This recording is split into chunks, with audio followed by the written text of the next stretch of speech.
저는 2주 전에 심장마비로 수술대에 올랐습니다. 5월 9일 밤 11시 반, 5시간 후면은 수술대에 오른다고 하는 의사의 말을 듣고 병원에서 대기를 하고 있었는데, 지난 60년의 생활을 점검을 해보았습니다. 의사가 이렇게 얘기를 해요. 내일 일찍 엔지오그램을 해서 혈관이 몇 개나 막혀 있는지, 심하게 상해 있으면 오픈하 서저리를 할 수밖에 없으니까 단단히 각오를 하라고.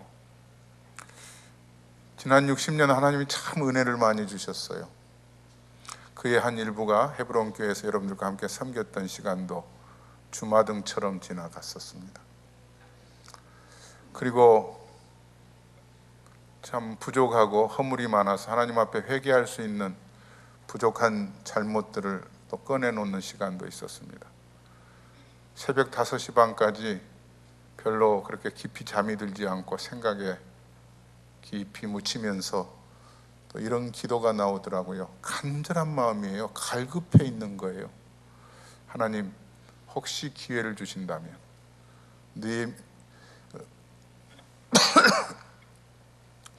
하나님께서 종에게 새롭게 기회를 주신다면 덤으로 사는 인생으로 더 잘 살아보겠습니다. 이런 마음을 가졌어요. 그리고 수술대에 올랐습니다. 아무 생각이 없죠. 그런데 다행히 심장에 혈관이 2개가 막혀 있어서 스텐트를 2개 끼고 이제 하루만 지나면 퇴원할 수 있습니다 하고 있는데 퇴원을 안 시키는 거예요. 뭔가 수치가 이상하다고 하면서 계속 하루하루 가는데, 또 이틀이 지나고는 다시 수술대에 올라야 된다는 거죠. 뭔가 다른 곳이 또 막혀 있는지 해서 수술대에 2번 올랐어요. 저보다 더 심한 그런 고통과 수술의 경험을 가지고 계신 분도 이 자리에 계실 거고, 현재 병원에서 몹시 위기를 맞고 있는 분도 계시겠지만, 우리는 이럴 때 갈급한 마음이 생기는 거예요. 오늘 성경은 우리에게 갈급한 마음이 있을 때 주를 찾기에 갈급한 마음이 필요하다고 성경은 말하고 있습니다. 사슴이 시냇물을 찾기에 갈급함 같이 내 영혼이 주를 찾기에 갈급하나이다, 이렇게 말하고 있는 거예요. 오늘 시편 42편은요 성경에 보면은 제2권으로 되어 있고 그 다음에 뭐라고 써 있는 거예요. 한번 성경을 보시면서 같이 읽어보겠습니다. 뭐라고 써 있는지 시작. 고라 자손의 마스길, 영장으로 한 노래, 이렇게 써 있죠. 고라 자손이라는 것은 옛날에 같이 이스라엘 백성들 중에 한 자손의 부류를 말하고 있고요. 마스길이라는 말은 레슨이에요, 교훈이에요. 그러니까 고라 자손이 가지고 있는 교훈이겠죠. 그리고 영장으로 한 노래라는, 영장이라고 하는 것은 인도자, 지휘자예요. 지휘자 따라서 부르는 노래라는 거죠.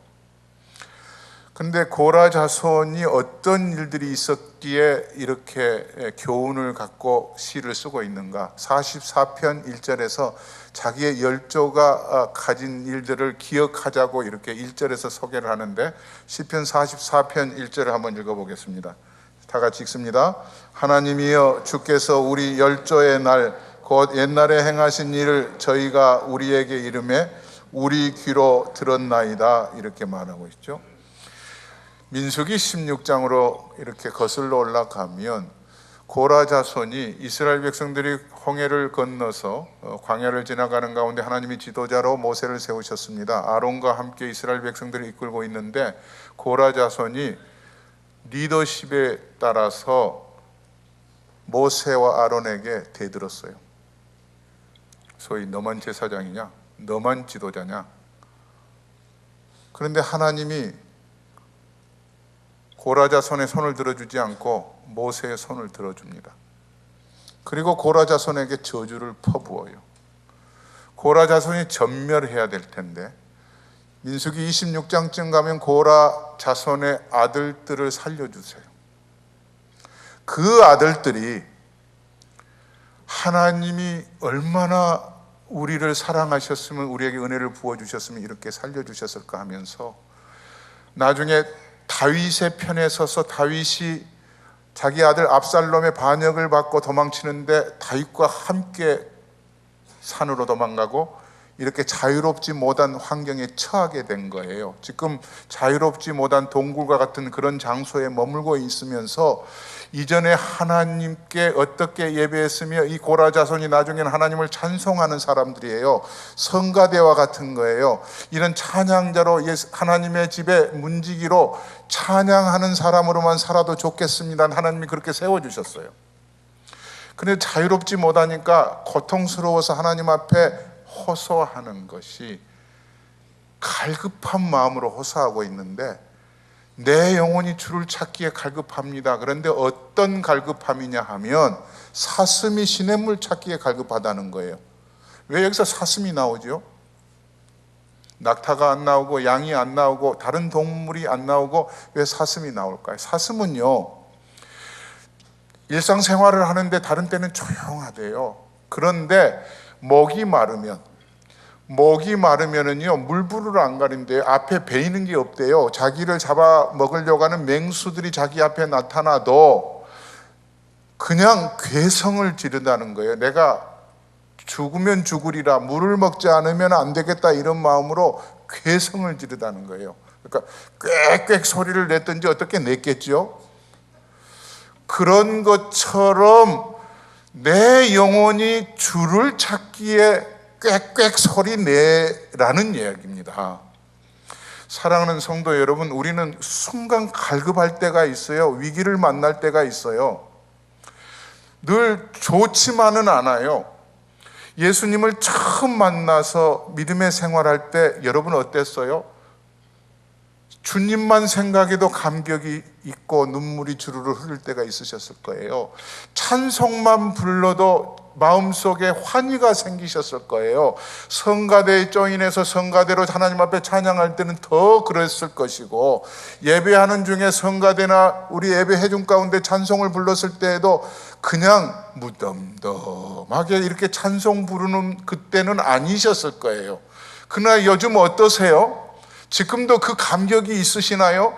주님 불러도 정말 주님이 내 앞에 나타나셔서 나를 도와주시는 그런 하나님으로 여러분들 감격스럽게 하나님과 마주치시면서 믿음의 생활을 이어가고 계시나요? 아니면은 무덤덤해지셨나요? 저는 1995년에 시카고 왔어요. 지금 미로키길에 있는 한인제일장로교회 담임 목사로 와서 목회를 하는데, 저희 어머님이 전도사님이세요. 저희 어머님은 저를 부를 때 두 가지로 이름을 불러요. 하나는 다정할 때 부르고요, 하나는 꾸중할 때 부르는 이름이 틀려요. 다정하게 부를 때는 성드가 이렇게 불러요. 다 부모님들이 그렇게 자식을 부르듯이. 그런데 무슨 마음에 꿍꿍이가 있어서 야단을 치고 싶을 때는 김성등 목사님 이렇게 불러요. 그런데 그날따라 김성등 목사님 이렇게 부르시더라고요. 그래서 저도 또 능청스럽게 누구시죠? 그랬어요. 그랬더니 아무 말씀이 없으시면서 그냥 다짜고짜로 몇 마디 하세요. 김 목사, 하루에 기도 몇 시간에? 그래서 제 머릿속으로 막 계산해 봤어요. 새벽 기도 인도하고 기도하고 막 이렇게 하다 보니까 잠자리에 들어서 몇 초 기도한 것까지 보태도 아무리 고무줄 들이듯이 늘려봐도 1시간 반이 안 돼요. 이 말씀을 드렸죠. 1시간 반쯤 됩니다. 그랬더니 대뜸 하시는 말씀이, 목회 그만둬라. 그런 정도 하면 너도 죽고 교인도 죽는다. 3시간은 해야지 하고 전화를 딱 끊어버리죠. 그게 갈급함이에요. 그때 갑자기 생각나는 거예요. 주님, 그렇습니다. 내가 목사로 하나님으로부터 부름을 받았는데, 오늘 이 고라 자손이 시편 42편을 쓰면서 그런 마음이에요. 우리의 조상들이 그 어려움을 겪고 다 전멸당할 수밖에 없는 상황에서 하나님이 은혜 주셨어요. 하나님이 살려주셨어요. 하나님이 만져주셨어요. 우리를 지금까지 살려주신 우리의 자손들은 이제 열조들이 당했던 것들을 생생하게 기억하면서 주님 아니면 살 수 없다는 그런 마음을 가져야 된다고 하면서 내 영혼이 주를 찾기에 갈급합니다. 오늘 3부 예배 나오신 여러분들에게도 이런 갈급함이 여러분 앞에 여러분의 삶에 있기를 주님의 이름으로 축원합니다. 그러면 갈급하게 할 때 어떻게 해야 될까요? 십자가 앞에 나와서 찬송을 부르면서 마치 사슴이 깍깍 소리를 지르듯이 괴성을 지르듯이 하나님 불러대면서 하나님 은혜 주시지 않으면 안 되겠습니다. 십자가 앞에서 주님 내가 이대로는 살아갈 수가 없습니다. 내가 정말로 죽을 놈입니다. 내가 하나님의 은혜 아니면 살 수 없는 놈인데 주님을 몰라봤습니다. 예배도 순간순간 걸러댔습니다. 하나님 찬송 부를 때도 교회에 앉아서 찬송 부를 때도 헛생각 딴 생각하고 찬송 불렀습니다. 설교 들을 때도 웃을 얘기는 듣는데 그저 성경 말씀 들을 때는 건성으로 들었습니다. 하나님, 정말 내 영혼이 주님 없으면 살 수 없는 그런 민감한, 영적으로 민감한 삶으로 하나님 되짚어 바꿔주세요. 의사가 퇴원을 시키는데 한마디만 하겠다고 그러더라고요. Eat right food. 옳은 음식을 먹으래요. 그러고 보니까 내가 그동안 먹었던 것은 wrong food를 먹었는 거 아니겠어요? 잘못된 음식. right food가 뭐겠어요? 몸에 좋은 음식 먹으라는 거예요. 너무 그냥 고기 많이 먹지 말고 고기를 먹되 야채를 좀 많이 먹고 제일 중요한 것은 소금 있는 것 조심하래요. 짜게 먹는 거 그거 독약이랍니다. 제가 그랬거든요. 나는 어렸을 때부터 짜게 먹어서 짜지 않으면은 밥맛이 없어. 오늘부터 고치십시오. 네. 좋은 음식 드십시오. 마찬가지로 영적으로도 우리에게 적용해 보면 정말 내가 믿음의 생활에서 내 믿음의 현주소가 어디인가? 오늘 이 시인처럼 내 영혼이 다른 거 찾는데 급급해 있다면, 세상적인 필요에 몰두해 있다면 다시 라이트 푸드를 먹어야 되듯이 주를 찾기에 갈급한 그런 자세로 주님 앞에 바로 돌아와 서시기를 간절히 소망합니다. 오늘 시인은 어떤 동굴에 갇혀 있는지 불안한 가운데 있었는지 5절에 이렇게 호소하고 있어요. 5절 같이 한번 보시겠습니다. 내 영혼아 내가 어찌하여 낭망하며 어찌하여 내 속에서 불안하여 하는고 너는 하나님을 바라라. 그 얼굴의 더우심을 인하여 내가 오히려 찬송하리로다. 이 시인은 낙심하고 불안해 있습니다. 무엇 때문에 불안해 있고 낙심하고 있느냐 하면 지난날 과거에 신앙생활할 때는 늘 하나님 앞에 기도하면 응답해 주셨어요. 하나님만 부르면 금방 나타나신 것처럼 되었어요. 근데 지금은 내가 이건 뭐야? 주변의 사람들이 그래요. 너 하나님 믿는다며? 이 하나님 있으면 어디 계시냐? 너 왜 이런 꼴로 있느냐? 3절에 보면은 비난의 화살이 빗발치고 있는 거예요. 자, 비난의 화살을 한번 읽어보실래요? 3절 같이 읽어보겠습니다. 사람들이 종일 나더러 하는 말이 네 하나님이 어디 있느냐 하니 내 눈물이 주야로 내 음식이 되었도다. 비교하고 있는 거예요. 4절의 첫 머리에 보면 내가 전에 이렇게 나오잖아요. 과거와 비교하는 거예요. 전에는 성의를 지키는 무리와 동행하여 기쁨과 찬송의 소리를 그때는 예배할 때도 있었고 그때는 찬송할 때가 있었고 참 좋았었는데 지금 자기의 자신과 지난날 비교해 보니까 영 엉망인 거예요. 하나님이 안 계시는 것 같고 하나님은 주무시는 것 같고 하나님은 완전히 나하고는 동떨어져 계시는 것 같고 이게 내가 하나님을 사랑받는 사람인가 아닌가 생각이 되는 거예요. 사람은요 비교하면은요 너무 마음이 상하게 되는 거예요. 오늘 4절 뒷부분에 보니까 어떤 형편에까지 이 시인이 처하게 되느냐 하면 내 마음이 상하는도다.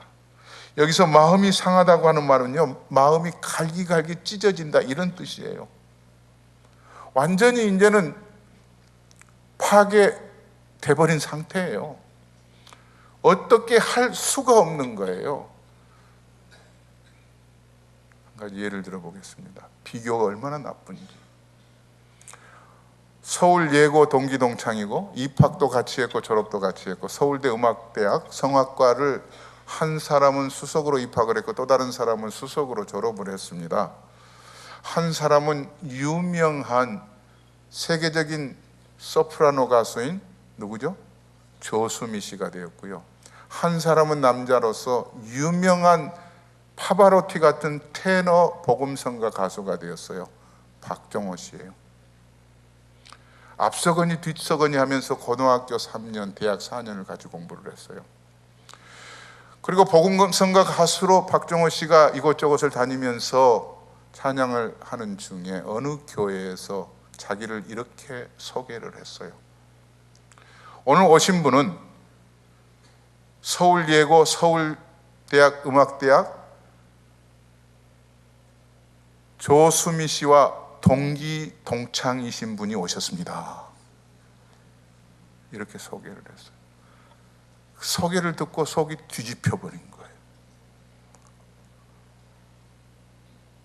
내가 더 잘하는데. 여러분도 그러잖아요. 누구하고 이렇게 비교하다 보면 속이 뒤집히는 거예요.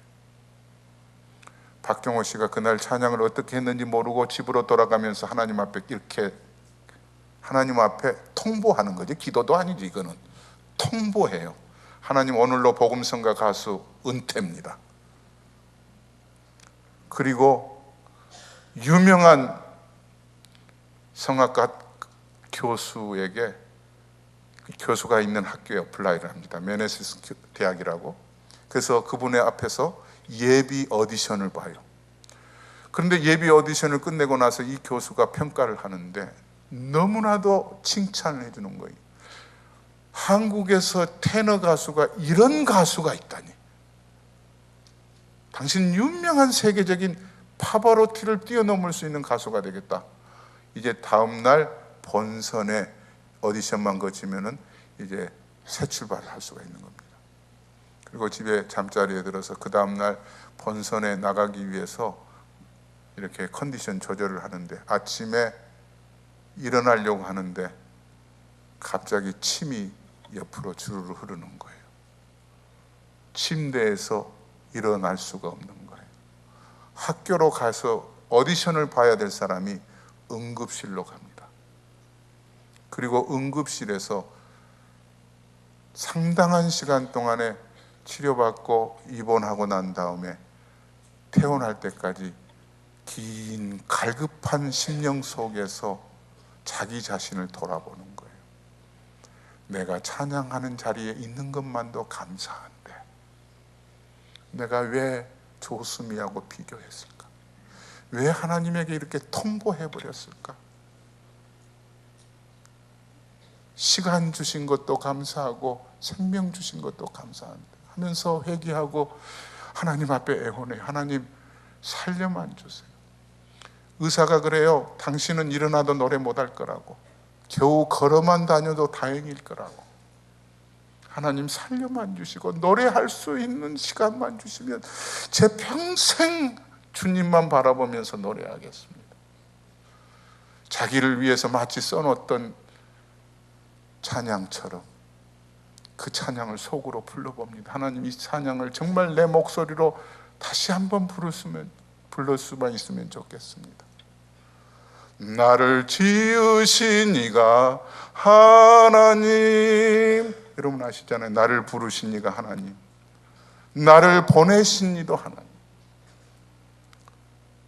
얼마간 병원 생활을 마치고 지난 4년 전 2012년 하나님이 기적처럼 세워주셔서 지난 2012년 대한예수교 장로회 합동 측 100주년 기념음악회 영상에서 여러분 보실 텐데 이와 같이 당당하게 하나님을 찬양하고 서 있게 됩니다. 영상 보시겠습니다.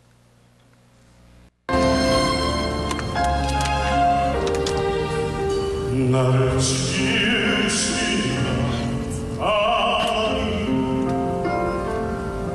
나를 부르시는 하나님, 나를 보내시는 하나님, 나의 나된 것은 나 하나님이라. 나의 달려갈 길 다가오고 나의 마지막 올 다가오로 나로 그 십자가 함께 하시니 나의 나된 것은 다 하나님이라.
사랑하는 여러분, 우리가 살아도 주를 위해서 살고 죽어도 주를 위해서 마지막까지 다하면서 살아갈 존재인 하나님의 손에 붙들려 있는데 우리가 무엇 때문에 비교하면서 마음이 상해 가는지, 가사처럼 한량없는 은혜,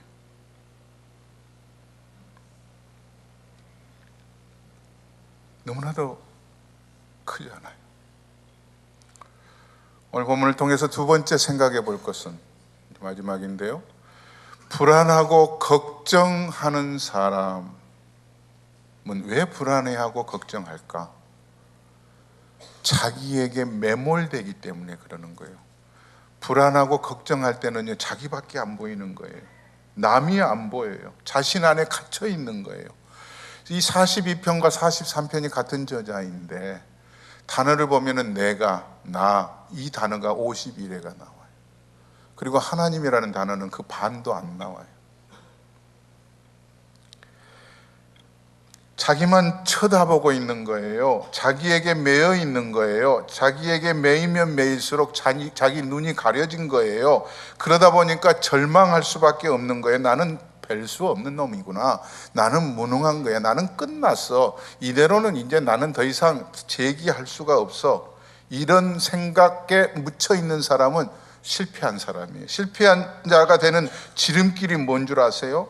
무능하다고 서로 자기 스스로를 인정하면 실패해요. 자기가 못났다고 생각하면 그러는 거예요. 자꾸 불평만 하는 거예요. 이럴 때 오늘 시인은 자기 자신을 향하여서 이렇게 선포하고 있는 거예요. 너는 하나님만 바라라. 이 본문을 가지고 책을 썼던 마틴 노이드 존스 목사님이 타이틀을 이렇게 썼어요. 내 자신에게 설교하라. 내 자신에게 선포하라는 거예요. 너무나도 그 설교가 좋아서 저는 1986년에 미국 오기 전에 그곳에 2년 반 동안 그분이 세우신 학교에 가서 공부를 했는데, 그 학교에서 제자들이 가르쳐준 말씀이 바로 이거예요. 우리 안에는 주님을 향해서 열심을 다하려고 하는 구원의 기쁨을 누리는 한 자아가 있는가 하면 아직도 나는 오라 나는 공고한 사람이로다. 나는 정말로 쓸모없는 인간이야. 죄 중에 묻혀 있고 세상에 유혹이 있으면 쉽게 흔들려 버리는 그런 자아가 있는데, 이 자아를 향해서 내 자신이 선포하라는 거예요. 그렇게 있으면 안 돼. 세상은 하나님에게 달려 있는 거야. 이 본문을 새롭게 번역한 번역서는 이렇게 하고 있어요. 너는 하나님께만 소망을 두라. 믿습니까? 하나님께만 소망을 두라. 우리가 아무리 건강 자신해도요, 순간에 훅 가버릴 수가 있는 거예요. 아무리 많은 것 가지고 있어도 하나님이 보존해 주시지 않으면 내 것 아니에요. 사랑하는 성도 여러분, 내 자신에게 좌절하고 낙심해 있는 내 자신에게 내가 산을 향하여 눈을 들리라. 나의 도움이 어디서 올고 나의 도움은 천지를 지으신 누구? 여호와에게서로다. 그분에게 소망을 두면서 살 때만이 저와 여러분들의 삶의 내일은 행복할 줄로 믿습니다. 건강 여부에 달려있지 않아요. 물질의 많고 적음에 달려있지 않아요. 높은 자리 낮은 자리에 달려있지 않아요. 하나님에게 우리의 인생 맡기실 때 거기만이 소망이 있는 줄로 믿습니다. 사랑하는 성도 여러분, 우리가 해야 할 것은 정말 갈급함이 있는가? 여러분 마음속에 주를 찾는 갈급함이 날마다 떼굴떼굴 구르든지 고성을 지르든지 주님의 은혜에 묻혀 사는 여러분들의 삶이 되기를 주님의 이름으로 축원합니다. 기도하겠습니다. 하나님 아버지, 감사합니다. 우리의 인생 잠깐 왔다가 하나님 앞에 설 텐데 때로는 불안해하고 때로는 염려하면서도 내 영혼이 주를 찾기에 갈급하지 못하고 거저 건성으로 예배하고 거저 건성으로 신앙생활할 때가 많았습니다. 자꾸 내 자신에게 매몰될 때가 많았습니다. 걱정 불안한 나를 향하여서 하나님께 소망을 두라고 말씀을 선포할 것처럼 간절하며 갈급한 심령으로 살아가게 도와 주시옵소서. 예수님의 이름으로 기도드립니다. 아멘.